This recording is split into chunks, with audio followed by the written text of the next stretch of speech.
In today's video, I'm going to teach you how to reset your paper trading account in TradingView. Whether you're practicing new strategies or just exploring different features, knowing how to reset your paper trading account can be incredibly handy. So let's walk through this together, step by step. First things first, let's ensure you're logged into your TradingView account. Once you have logged in, direct your attention to the bottom panel of your screen. Here you'll find a tab labeled Trading Panel. Go ahead and select it. This panel is your gateway to various trading services available on TradingView, including paper trading.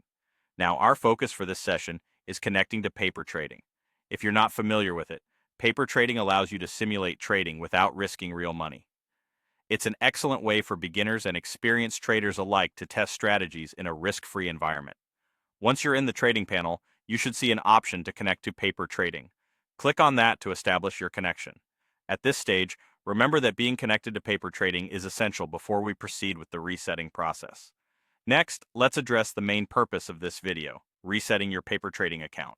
This is particularly useful when you want to start fresh, perhaps after experimenting with various trades. To go ahead with this, we need to ensure you're connected to paper trading, which we just took care of. Now, what you want to do is locate the option to log out of your paper trading account. This might be positioned differently depending on updates to the platform, but typically you'll find it in a drop-down menu when you click on your account name or in your profile settings from the trading panel.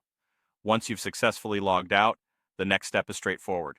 You'll want to reconnect to paper trading. This process is similar to how you initially connected. Head back to your trading panel and select paper trading once more. By doing this, your paper account should reset, wiping the slate clean for you to start anew. And there you have it. You've now successfully reset your paper trading account in TradingView. It's a useful trick to keep in your trading toolkit, especially if you like to test various scenarios without affecting your main strategies. I hope you found this walkthrough clear and easy to follow. If you have any questions or would like to see more tutorials on TradingView features, feel free to leave a comment below. Thanks for watching and happy trading.